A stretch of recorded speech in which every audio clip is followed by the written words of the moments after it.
Bonjour. Alors une vidéo qui est demandée par pas mal d'amis, des frères et sœurs, sur la dîme offrande. Sujet que je voulais parler depuis longtemps, mais je n'avais pas à cœur de le faire vraiment. Et c'est drôle parce que je me suis senti poussé à le faire, mais en même temps il y a aussi une demande. Alors je pense que je vais le faire en plusieurs fois, je suis presque sûr d'ailleurs, sinon ça a été trop long. Je vais essayer de le faire au niveau chronologie, c'est-à-dire en partant de avant la loi, de pendant la loi et puis après la loi, voir la dîme dans son ensemble dans l'histoire. Donc avant, j'avais à cœur de dire que la révélation, je l'ai reçue par un frère. Un petit clin d'œil à Fadi, si jamais il regarde un jour la vidéo. Et que j'ai pas dit amen, pas du tout, parce que c'est quand même difficile de se dire, mais voilà, dans la nouvelle alliance, la dîme c'est caduc. Je peux comprendre que pour ceux qui me connaissent pas et qui n'ont jamais entendu ça, et qui sont pas d'accord, voilà, vraiment je peux comprendre. Moi personnellement, ce que j'ai fait, c'est que je me suis remis devant Dieu et j'ai dit, Seigneur, si c'est la vérité, alors enseigne-moi, montre-moi. Bien sûr, le frère m'a donné des versets bibliques et j'ai pu vérifier. Et voilà, j'aime bien citer ce que dit l'apôtre Paul dans Corinthiens. Nous n'avons pas de puissance contre la vérité, nous n'avons de puissance que pour la vérité. L'important, c'est de dire la vérité et bien sûr dans son ensemble. Alors j'ai entendu d'autres, je me suis inspiré de d'autres livres aussi. Jean-Marie Ribet qui a écrit un livre qui s'appelle Dîme et offrande. D'ailleurs, je ne vais pas parler que de la dîme, je vais parler aussi des offrandes, je vais parler aussi d'argent, parce que je pense que c'est pas juste de prêcher sur la dîme sans parler dans son ensemble d'argent en fait. Et Shora Kwetu aussi en a parlé. Voilà. Donc moi j'avais à cœur de le faire, amener mon grain de sel, comme j'ose dire, pendant son ensemble de ce que j'ai pu recevoir. Et encore une fois, je le fais parce que j'ai eu à cœur. Donc d'abord, la première question à se poser, c'est pourquoi 10%? Pourquoi 10 en fait? Pourquoi pas 5? Pourquoi pas 20? Pourquoi pas 30? Pourquoi Seigneur nous demande 10? Et là, je reviens encore une fois à ce que j'avais dit avant, et souvent je le dis, à la pensée hébraïque. Si on veut comprendre la parole, il nous faut la pensée hébraïque. Ça va être compliqué de ne pas avoir cette pensée.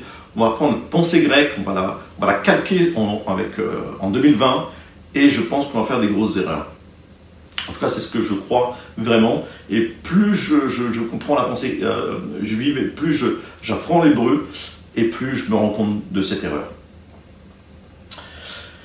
Donc déjà, il y a un passage dans Lévitique qui nous dit que, Lévitique 27, verset 32, je cite, « Pour toute dîme de gros et de menu bétail, de tout ce qui passe sous la houlette, le 10e sera consacré à l'Éternel, c'est-à-dire saint. Tout 10e est saint. » Alors, dans les lettres hébraïques, la 10e lettre, elle est importante, c'est le yod. Et toutes les lettres sont importantes, mais il y a deux lettres qui ressortent plus, qui sont importantes. C'est le Aleph, qui est la première lettre de l'alphabet hébreu. On la retrouve dans tous les noms divins. C'est El Shaddai, Eliron, enfin d'autres encore, tous les noms de Dieu qui commencent par El. C'est Aleph, Lev. Et alors pourquoi je parle du Aleph? Parce qu'en fait, en mathématiques, le 1 et le 10, c'est le 1 pour l'unité et le 10 pour les dizaines, le 100 pour les centaines. Donc il faut comprendre ça aussi. Je vais citer un passage de ce livre qui s'appelle L'Alphabet Sacré, qui en parle très bien.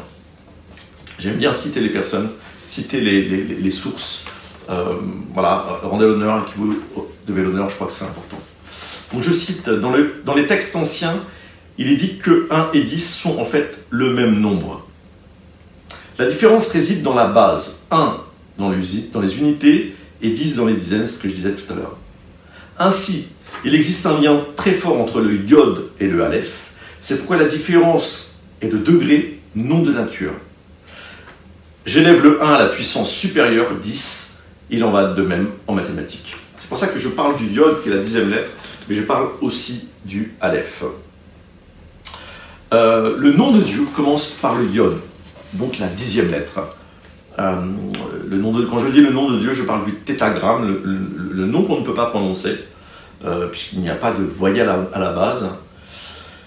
Je l'ai dit, mais je le répète encore, quand j'entends des gens qui disent Yahvé, ne le dites pas, puisque les voyelles qu'ont mis les Juifs, c'est pour la lecture, c'est pour dire Adonai. Donc soit on lit Adonai, parce qu'on ne peut pas dire le nom, soit on dit le nom en hébreu, tout simplement, qui veut dire Hachem en hébreu. Donc en fait, quand on fait la valeur du tétragramme, c'est 26, qui commence par le yod. Et le aleph a la même valeur, puisque c'est 2 yod et un vav. Donc 26 aussi. C'est pour ça que c'est pas pour rien, la parole s'explique avec la parole, même dans les chiffres, en fait. Il n'y a pas d'erreur. C'est pour ça que je parle du yod, en fait, qui est la plus petite lettre, hein, qui est une lettre de semence, en fait, hein, qui est une des lettres les plus puissantes et les plus petites. Dieu révèle sa gloire, sa puissance dans ce qui est petit pour montrer que c'est lui et que c'est pas autre chose. C'est pour ça qu'il a choisi Israël, parce que c'était le plus petit peuple. Alors 10 représente la royauté, la puissance, je l'avais déjà expliqué dans d'autres vidéos. On peut le voir dans la parole, le monde est écrit par 10 paroles. Les 10 paroles de la loi dans Exode 20, les 10 plaies d'Égypte, et Abraham va intercéder jusqu'à 10 justes en fait, il va s'arrêter à 10. Donc 10 représente la royauté. Dans la tradition, les Juifs ne prient pas ensemble en dessous de 10. C'est à partir de 10 qu'ils commencent à prier. Alors vous allez me dire, oui, c'est pas biblique. Ok, je parle dans la tradition, parce qu'ils ont la pensée juive, et ça représente la royauté. Donc je le explique. On voit vraiment sa puissance dans les 10 paroles. Le monde a été créé par 10 paroles, les 10 paroles de la loi, les 10 plaies d'Égypte, et Abraham va intercéder jusqu'à 10. Donc le chiffre 10 est très important. On voit aussi dans les fêtes de l'Éternel, Yom Kippour, c'est le 10e jour du mois, et Rosh Hashanah, c'est le premier jour du mois. Pardon. Donc Rosh Hashanah va commencer, c'est le début de l'année, et Yom Kippour, c'est la plénitude. Le Yom Kippour, ça veut dire le grand pardon. C'est pour ça que c'est la plénitude. Les Juifs savent qu'il faut se sanctifier vraiment avant Yom Kippour, avant le jour du grand pardon, qui est le 10e jour du mois. On voit encore la royauté à travers ce chiffre 10. Et c'est pourquoi que c'est important de comprendre ça, pourquoi Abraham va donner 10%. Je vais parler d'Abraham, et dans les autres vidéos, je parlerai de la loi, parce que c'est long, mais c'est très intéressant. Et vous allez voir que Dieu n'est pas un Dieu, Dieu est un Dieu de bénédiction, et de pratique, et de justesse. Pas de loi. C'est pas un Dieu légaliste. Donc Abraham fait une rencontre. Dans Genèse 14, verset 17 à verset 20, je ne vais pas le lire, il fait une rencontre avec Melchisédek. Alors, qui est Melchisédek? On le découvre dans Hébreux 7. On va le lire.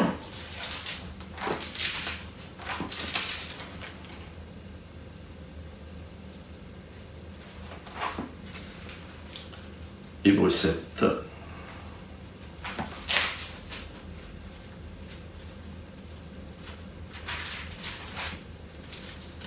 Voilà.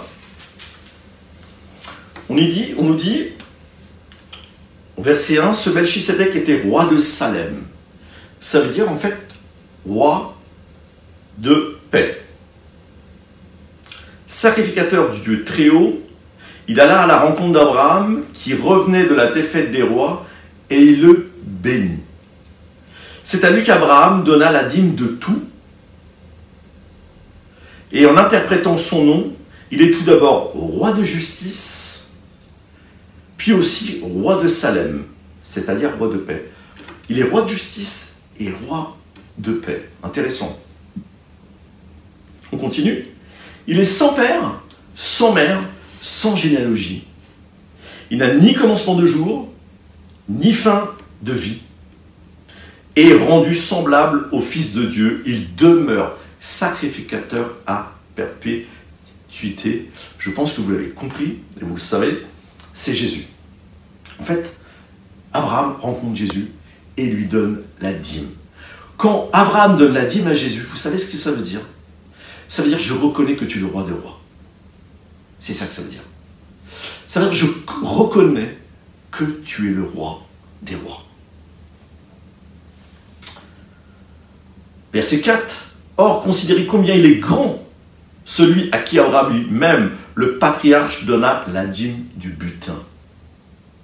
Ceux des fils de Lévi qui reçoivent le sacerdoce ont, d'après la loi, l'ordre de prélever la dîme sur le peuple, c'est-à-dire leurs frères, qui sont pourtant issus des reins d'Abraham. D'accord? Mais lui ne figure pas dans leur généalogie. Et oui, puisqu'il est sans début, sans fin. Donc il n'est pas de la même généalogie. Comme Jésus. Pourquoi Jésus, il est le deuxième Adam? Il est le deuxième Adam parce qu'il est une autre généalogie. Il ne peut pas être de la même généalogie parce que sinon il serait né dans le péché, comme Adam et Ève.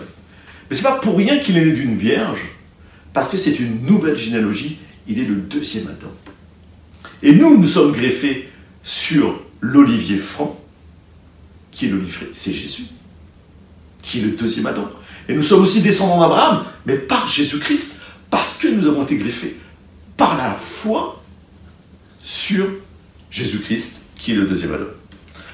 Le baptême, comme je l'ai déjà dit avant, le baptême de l'eau n'est pas un acte de bonne foi, si la parole nous le dit aussi, bien sûr, mais c'est aussi une action prophétique. Puisqu'il faut que je meure pour ressusciter à une autre descendance. Ce n'est pas possible, sinon. C'est-à-dire que il faut qu'on voie et pour faire un Nouveau Testament, il faut mort de la personne. Pour après ressusciter en Jésus-Christ. Mais lui qui ne figure pas, verset 6, mais lui qui ne figure pas dans leur généalogie, il préleva la dîme sur Abraham, il bénit celui qui avait reçu les promesses. Donc je répète, mais lui qui ne figure pas dans leur généalogie, il préleva la dîme sur Abraham, il bénit celui qui avait reçu les promesses. Or, c'est sans contredit l'inférieur qui est béni par le supérieur. Le Melchisédek est supérieur à Abraham. Qui peut être supérieur à Abraham à part Jésus-Christ? Et tandis qu'ici, ce sont des hommes mortels qui reçoivent les dîmes, là, c'est quelqu'un dont on atteste qu'il est vivant. Ce qu'on a vu au début du chapitre 7. On dit qu'il est vivant. Sans père, sans mère, sans généalogie, il n'a ni commencement de jour, ni commencement de vie, au verset 3. D'accord? Je vous continue au verset 9. C'est là que ça commence à être intéressant. Enfin, Lévi, qui reçoit la dîme, l'a ainsi dire payé par Abraham. Je fais une pause. Ah, je continue au verset 10, pardon. Car il est encore dans les reins de son père quand Melchisédek alla à sa rencontre. Alors là, on va revenir un petit peu à la loi. Parce que c'est intéressant que Abraham fait le lien entre la loi. Il est avant la loi, mais pourtant il a fait une action avant la loi qui accomplit les choses pour la loi pour nous. Et on va voir pourquoi Dieu a demandé de donner la dîme au peuple d'Israël à la sortie des... Pas tout de suite à la sortie d'Égypte, on le verra plus tard, mais c'est pas du tout à la sortie d'Égypte. Hein. Il ne donnait pas la dîme de la manne dans le désert. Okay, mais ça, on va le voir plus tard. Mais c'est intéressant parce qu'en fait, Abraham fait le lien, fait la passerelle.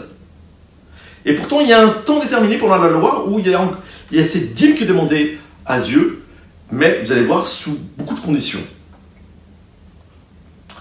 Donc là, on nous dit, au verset 9, je relis, « Enfin Lévi qui reçoit la dîme l'a ainsi dire payé par Abraham, car il était encore dans les reins de son père quand Melchisédek alla à sa rencontre. » Lévi est le père de la tribu de Lévi, des Lévites. Or, nous, en Jésus-Christ, on nous dit qu'on est sacrificateur. Okay, on a un sacerdoce royal, sacerdoce sacrificateur. Voilà. et rendre des sacrifices de louange, bien sûr. Mais nous sommes sacrificateurs. Alors, il faut savoir que les sacrificateurs, tous, sans exception, étaient lévites. C'est-à-dire que la tribu de Lévi, il y avait les sacrificateurs qui faisaient partie de la tribu des Lévites. Donc tu ne peux pas être sacrificateur sans être lévite. C'est pas possible. C'est-à-dire que donc, nous avons donné la dîme, parce que nous étions aussi quelque part, prophétiquement, bien sûr, par la foi, dans les reins d'Abraham. Nous avons donné à Melchisedec, à Jésus, une fois pour toutes, la dîme. Quand on reconnaît qu'il est le roi des rois, bien sûr. Verset 11. Si donc la perfection avait pu être atteinte par le sacerdoce lévitique, car c'est sur lui que repose la loi donnée au peuple, quel besoin y avait-il encore qu'un autre sacrificateur paraisse selon l'ordre de Melchisedec, et non pas selon l'ordre d'Aaron? Car lorsque le sacerdoce est changé, il y a nécessairement aussi un changement de loi. Souvent, dans un chapitre, dans un passage, je dirais, il y a un verset clé. Et le verset clé de Hébreux, chapitre 7, c'est le verset 12. C'est pour ça que retenez bien, et je le relis encore, car lorsque le sacerdoce est changé, il y a nécessairement aussi un changement de loi. Et on va le voir après dans la parole, le sacerdoce ne peut être que changé à la crucifixion. Tant que Jésus n'est pas mort et ressuscité, on est sous la loi, l'ancien sacerdoce. Une fois qu'il est mort et ressuscité, nous sommes sous le nouveau sacerdoce. Et qu'est-ce que nous dit Paul dans Hébreux? Il nous dit que s'il y a un changement de sacerdoce, inévitablement, il y a un changement de loi. Ok, je continue. En effet, celui à qui s'appliquent ces paroles appartient à une autre tribu dont personne n'a été attaché au service de l'autel, car il est notoire que notre Seigneur est originaire de Juda, tribu dont Moïse n'a rien dit concernant les sacrificateurs. Encore un point. Cela devient plus évident encore quand on paraît à la ressemblance de Melchisedec à un autre sacrificateur qu'il est devenu non par la loi d'une ordonnance charnelle, mais par la puissance d'une vie impérissable, car ce témoignage lui est rendu: tu es sacrificateur pour l'éternité selon l'ordre de Melchisedec. Melchisedec, on nous dit qu'il est sacrificateur à perpétuité, et là on nous dit que Jésus est sacrificateur à perpétuité. On voit encore que Melchisedec, c'est Jésus-Christ. Ok, on va continuer la lecture. Au verset 18, pardon, en effet, il y a d'une part suppression d'une ordonnance antérieure à cause de sa faiblesse et de son inutilité, car la loi n'a rien amené à la perfection, et d'autre part, introduction d'une meilleure espérance par laquelle nous approchons de Dieu. Et cela ne s'est pas fait sans serment. Les autres, en effet, sont devenus sacrificateurs sans serment, mais lui, Jésus, l'est devenu avec serment, par celui qui lui a dit: le Seigneur l'a juré, il ne s'en reportira pas, tu es sacrificateur pour l'éternité. Jésus est devenu pour cela même le garant d'une alliance meilleure.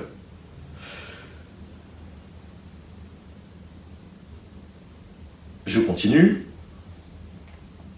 De plus, les sacrificateurs ont existé en grand nombre parce que la mort les empêchait d'être permanents, mais lui, Jésus, parce qu'il est demeure éternellement, possède le sacerdoce non transmissible. C'est pour cela aussi qu'il peut sauver parfaitement ceux qui s'approchent de Dieu, par lui étant toujours vivant pour intercéder en leur faveur. C'est bien un tel souverain sacrificateur, qui nous convenait, saint, innocent, immaculé, séparé des pécheurs et plus élevé que les cieux. Il n'a pas besoin comme les souverains sacrificateurs, d'offrir chaque jour des sacrifices d'abord pour ses propres péchés et ensuite pour ceux du peuple. Cela, il l'a fait une fois pour toutes en s'offrant lui-même. La loi en effet établit comme souverain sacrificateur des hommes sujets à la faiblesse, mais la parole du serment postérieure à la loi, a établi le Fils qui est parvenu pour toujours à la perfection. C'est pour ça que c'est Abraham qui fait le lien avec Melchisedec. Postérieur à la loi, avant la loi. Ok. Donc, qu'est-ce qu'on peut voir maintenant?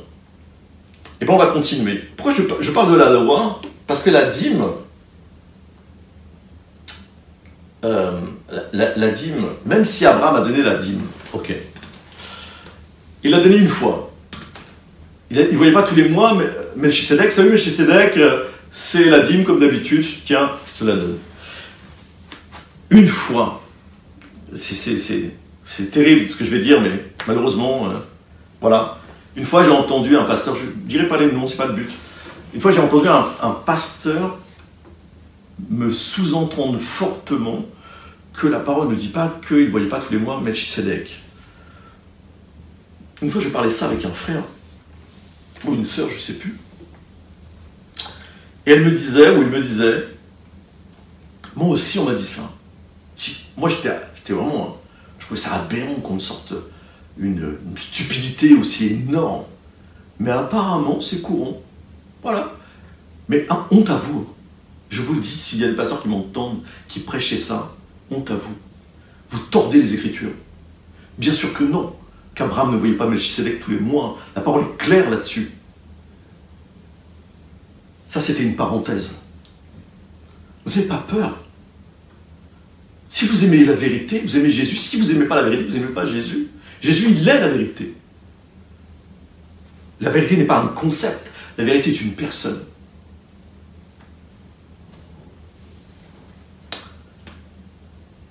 Dans Matthieu 5, verset 17, on dit que Jésus est venu accomplir la loi. Pléro en grec. Ça va être rempli, s'accomplir entièrement. Il est venu accomplir la loi entièrement. Hébreux 10, verset 5. C'est pourquoi en entrant dans le monde, le Christ dit, tu n'as voulu ni sacrifice ni offrande, mais tu m'as formé un corps. Tu n'as agréé ni holocauste ni sacrifice pour le péché. Alors j'ai dit, voici je viens. Dans le rouleau du livre, il est écrit à mon sujet, pour faire, ô Dieu, ta volonté. Il dit d'abord, tu n'as voulu et tu n'as agréé ni sacrifice, ni offrande, ni holocauste, ni sacrifice pour le péché, et cependant sont offerts selon la loi. Puis il dit, voici je viens pour faire ta volonté. Il abolit donc le premier pour en établir un second. Je répète, il abolit donc le premier pour en établir un second. Et c'est en vertu de cette volonté que nous sommes sanctifiés par l'offrande du corps de Jésus-Christ une fois pour toutes. Tout sacrificateur se tient à son poste chaque jour pour faire son service et offrir souvent les mêmes sacrifices qui ne peuvent jamais ôter les péchés. Mais lui, après avoir présenté un seul sacrifice pour les péchés, s'est assis à perpétuité à la droite de Dieu. Et qu'est-ce que va dire Jésus dans Jean 19, verset 30? On va le lire. Je vais essayer de ne pas faire un trop grand message. Ça me demande un effort. Je préfère faire en plusieurs fois, parce que c'est vraiment... Il va être quand même... sinon, il serait beaucoup trop long. Jean 19, verset 30, quand il est à la croix. Puis, quand il prit le vinaigre, Jésus dit, tout est accompli. Puis, il baissa la tête et rendit l'esprit. Vous ne pouvez pas dire avant. Tout est accompli. Il est venu accomplir la loi. À la croix, tout est accompli. Pas avant. Avant la loi, non, c'est pas possible. On est encore sous l'ancien sacerdoce et Jésus lui-même se soumet à la loi. Pourquoi? Pour l'accomplir, bien sûr. Je ne vais pas le lire, mais vous pouvez le lire. Romains 10, verset 4. Christ est la fin de la loi. Ça veut dire le but, la finalité, pas la fin, comme on peut l'entendre en français, mais en grec, c'est le but, la finalité. Voilà, qui correspond à ce que j'ai dit avant dans Matthieu 5, verset 17, Jean 19, verset 30, et là Romains 10, verset 4.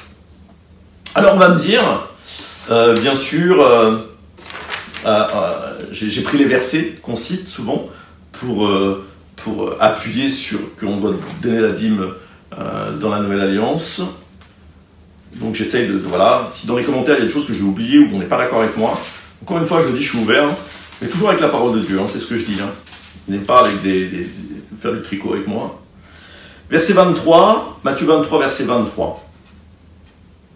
Malheur à vous, scribes et pharisiens, hypocrites, parce que vous payez la dîme de la menthe, de la nette et du cumin, et que vous laissez ce qu'il y a de plus important dans la loi, le droit, la miséricorde et la fidélité.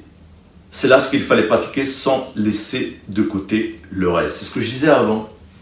Ce que je disais avant, c'est que Jésus, là, il n'est pas mort, il n'est pas ressuscité.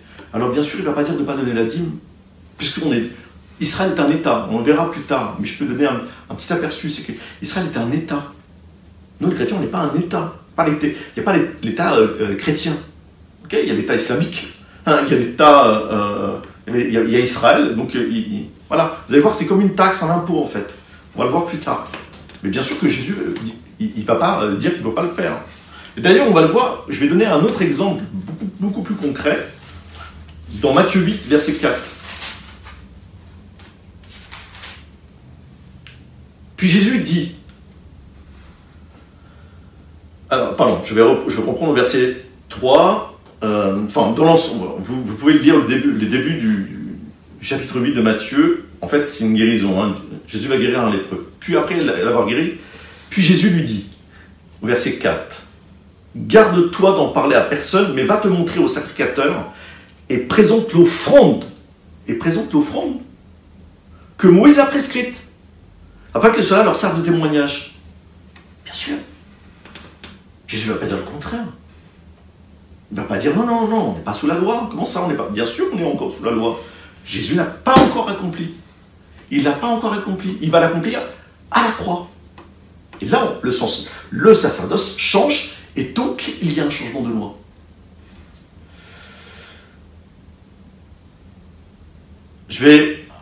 On arrive à la fin. On arrive à la fin, donc je vais arrêter là. Je vais juste encore dire un petit quelque chose pour ceux qui continueraient de dire « Ah, mais si Abraham a donné la dîme », ceux qui ne veulent pas écouter en fait. Abraham a donné la dîme, il faut la donner. Mes amis, oui, avant la loi, il a donné la dîme. La circoncision, le Shabbat, c'est aussi avant la loi.